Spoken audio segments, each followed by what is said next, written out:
Hey everyone, this is Kevin from the chesswebsite.com, and today we're going to be looking at the tiebreaker section of the 2018 World Chess Championships between Magnus Carlsen and Fabiano Caruana. If you have not been following along, the championship was meant for 12 games. They did play those 12 games, but they were all draws, so we do not have a champion after the normal classical rounds, which brings us to the tiebreaker. They had yesterday off to prepare because they were going to come back and they were going to play today until there was a champion. That's exactly what they did. If you're not familiar with how the tiebreaker is set up, they first start out with rapid chess. You get 25 minutes on your clock after every move. You do get 10 seconds added. They play up to 4 games and see who has the most points. If there's not a winner after that, they go to blitz, and blitz is 5 minutes on the clock and then 3 seconds added on after that. We're going to be looking at a game from the rapid portion, and we're in specifically game number 3. Magnus Carlsen playing the white pieces. He also played in game number 1. So we get into it. Magnus Carlsen starts with pawn to e4. And then pawn c5, the Sicilian defense. Very interesting from Fabiano. He's so used to playing pawn e5, knight f3, knight f6, getting into the Petrov defense. He has all this memorized, especially for fast chess. Would expect him to play something more like this, just because he doesn't have to spend any time thinking about the moves. It's all memorized to him. It's his favorite defense. But he decides to play something different and goes with pawn to c5, the Sicilian defense. Magnus now brings the knight to f3, pawn e6, so not your common Sicilian defense, what we've seen in the past. Pawn to c4, so very different from Magnus Carlsen as well. Knight to c6, pawn up here to d4. So Magnus looking to push his advantage in the center of the board. Pawn takes here, knight recaptures, and then the bishop comes down here to c5. And it's always good to think about what happens if you take here. You don't want to be taking with your knight here on d4. White's just going to have all the advantage in the center of the board. Queen takes on d4. And then how does black continue here? Knight to f6 is pretty bad because there's a pawn up here to e5. There's no good squares for the knight to come to. Even knight to h5 is met by pawn g4. This is all going to be bad. But if you don't come here, where else are you going to go? Pawn to b6, starting to open up for the bishop to get involved. Knight to c3, bishop e7, bishop e3. I feel like white's just dominating the center of the board. So you always want to be careful, although you may look at it and say, oh yeah, I'm going to exchange material on the board. Things are even. Not always the case, especially when your opponent can recapture and have a better position. So don't just take right away. Bishop comes down here to c5 and then knight to c2. Now this is an interesting decision for Magnus Carlsen. I feel like this definitely gives Fabiano the advantage here because he's starting to control the center. The knight coming back here to c2 is not where Magnus Carlsen wants it. If he had another option, could have chose knight takes on c6. Pawn takes here, maybe the queens come off the board, bishop up here to f4. This feels much more aggressive from Magnus Carlsen. But he decides to go with knight to c2. Definitely seems to be part of his preparation for the rapid portion of this tournament. Knight to f6, attacking the pawn. Knight up here to c3, just development, but also defending that pawn here. Castle on the queen side, or king side. Bishop here to e3. Pawn to b6, just protecting this bishop here on c5. Yeah, Magnus Carlsen wants to exchange right here. There's going to be a nice central pawn for Fabiano controlling this dark square in the center of the board on d4. Bishop to e2, getting ready to castle on the king side. Bishop to b7, just trying to control this long light square diagonal, also attacking one of the center pawns for Magnus Carlsen. Castle on the king side, and then bishop here to e7. And kind of look at it as far as what black's going to do. He has one semi-open file here on the c file, so he could have brought his rook over here to c8, maybe pawn to h6 if he wants to block off this g5 square. Could also play d6 if he wants to, but instead decides to go ahead and bring his queen here to e7. Queen to d2 from Magnus Carlsen. Rook over here to d8. Rook to d1. So from Magnus's standpoint, there's one semi-open file open. It's the D file, so he's just putting everything he has on the D file. He has a pretty good setup here. but it really just comes down to, can he break through? There's a backwards pawn here on d7. Fabiano is going to have to defend that properly. Yes, he does have his own semi-open file here on the c file, so eventually he could navigate here, try to attack on the queen side of the board. Knight to e5, bishop takes an exchange here on c5, and then pawn up to f4. So while Magnus Carlsen did bring his knight back here to c2, and it seemed like it was somewhat passive, he has now started to push up, has the advantage in the center of the board.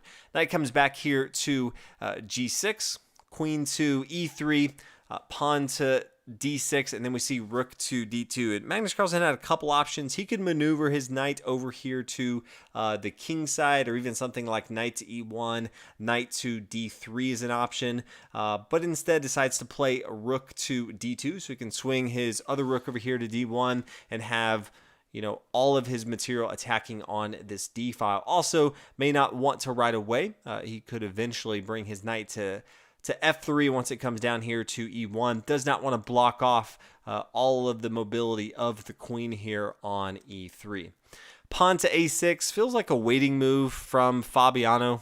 Not really adding to anything he's trying to do right now. Does block off the knight coming to b5. Don't really think Magnus Carlsen is looking to do that. Plays rook to d1 as expected.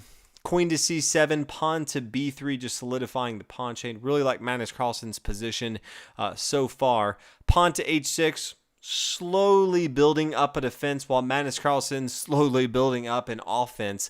Pawn to g3, solidifying the pawn chain on the king side. Rook to d7. If the other rook wants to swing over here to d8, he could. Or if he wants to just spread his defense, could also come here to e8 as well. Bishop to f3. Rook to e8, queen back here to f2, knight to e7, just maneuvering a little bit, but you can tell Fabiano, he has a cramped position over here. He's really just playing defense right now.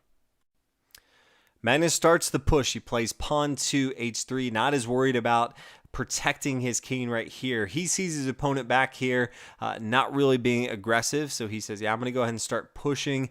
I need to try to get the victory here. Rook to d8. Felt like you could have done this a while ago. You can tell when you bring your rook over here to e8 and then move it to d8, you're really just buying time, seeing how Magnus Carlsen is going to attack and then try to defend correctly. Bishop to g2, knight to c6, trying to maneuver to a more active square. Pawn to g4, so pushing even further. Queen down here to a5, knight to a4, just stopping the threat of the queen coming down here to a2.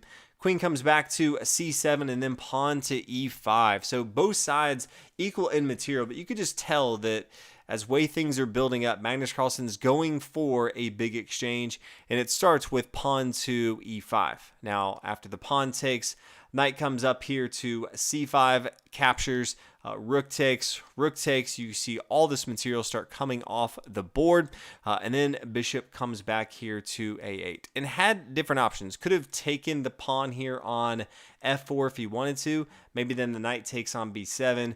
We see some exchanging going on. I feel like this is going to be fine for both sides, but instead decides, let's go ahead and leave more material on the board. Bishop back here to a8. Pawn takes on e5, and then the queen comes down and takes on e5. Magnus gets his knight involved into the action up here, knight to d7, attacking the queen. Queen comes down to b2, attacking both the pawn and the knight here, and queen up to d6. Now, usually if you're playing Magnus Carlsen, you see him immediately abandon ship on this knight on c2. You know that you probably should not attack that knight right here, and that's exactly what he does. He plays knight taking up here on d7. You don't want to play queen takes on c2 because queen up here to f8, king moves, knight takes here, pawn's going to take. You can see starts to gobble up more material, putting a lot of pressure. Not something that Fabiano is looking to do. So instead, he takes with his knight. The queen takes. Now the knight falls. Queen up here to e8. After the king moves, then the bishop is going to fall. So Magnus Carlsen has the bishop versus the knight in the endgame. Queen down here to d1. King to h2. Queen d6. king down here to h1, and then knight to d4. So if we look at and say who has the advantage, because there's pawn chains on both sides of the board, the bishop is going to fare better. It can just control more of the board. If the pawns were all on one side of the board, then you would tend to favor the side with the knight. But right now, Magnus Carlsen definitely has the advantage. Queen coming back here to e4. You just want to centralize your powerful pieces like your queens, like your knights, even your bishops. They can just control more of the board. So that's exactly what this does. Pawn down to f5. So Fabiano trying to get aggressive on the king side with his pawns. After the pawn takes, pawn recaptures, queen down here to e3. Knight to e6, and then starts to push on the queen side. You can see that there's a huge threat that Magnus Carlsen has. If you look at the pawns, yes, it's 4v4, but it just seems more difficult for the pawns on the king side to push for Fabiano, where Magnus Carlsen, he's got 3v1 here, and both his queen and his bishop are both eyeing down, protecting the pawns as they push. So definitely feels like he has a strong advantage. Knight here to g5, pawn up to c5, attacking the queen. Queen comes over here to f6, and then pawn c6. What's the one thing you have to do with passed pawns? You push those passed pawns as fast as possible. And this is a tricky spot for Fabiano. How do you really defend against this? Knight to e6. It's an attempt, but it's just so tough to stop all the threats. Pawn to a4 says, yeah, I'm just going to start pushing up the board. If we can exchange here, I have two passed pawns. How does Fabiano ever block that? Knight to c7, trying to stop this one pawn from pushing forward. A queen here to f4. And this is a very important square for the queen for a couple reasons. One, it's attacking the knight, so that's rule number one. But two, it also is defending this dark square diagonal. And that's important because this king, if it ever gets attacked by the opponent's queen, needs to come here to h2 and have a safety area. If Fabiano could come down, check the king, and then just start coming back and forth between, e5 and a1, and Magnus Carlsen can't block that, we could just have a perpetual check and there would be a draw in this game. So having it on this dark square diagonal is extremely important for Magnus Carlsen. Knight to e6, attacking the queen. Queen comes up here to d6, an even better square. Now it's more centralized. This knight can't move, or the queen's going to come off the board, and it's going to be even more difficult to hold on to all this pressure Magnus Carlsen has. This also still defends the dark square diagonal. Queen comes down here, a1, and now you could see king up here to h2. Fabiano can't check the king anymore unless he wants to give up his queen, which he does not. So he comes down, knight to d4, pawn up here to c7. You can see things are starting to crumble for Fabiano. Queen to c3, queen over here to c5, queen e3, and then the pawn promotes to the queen on c8. Now, if you thought Magnus Carlsen was deadly with one queen, he's even better with two. After pawn to f4, queen comes down here to g4, and Fabiano resigns. Now, this is game 3 from the rapid portion of the tournament, but just a heads up, Magnus Carlsen also won game 1 and 2, so he is the champion. Part of the reason I think that Fabiano went for something like the Sicilian defense, although he is very well versed in the Petrov defense, it tends to be more drawish. Knowing that he needed a win, he had to go for a very sharp defense. That's what the Sicilian does for you, but it also opens you up for a lot of attacking lines, and Magnus Carlsen came out of the opening with a better attack, but that's why he's the best fast chess player in the world, ranked number 1. And so that was part of his strategy, as many people are assuming, and he's kind of hinted at, is he was okay drawing in the classical style. He thought his opponent was a little more prepared than he was. There was a lot of games that you could tell he was spending a lot of time just trying to defend correctly.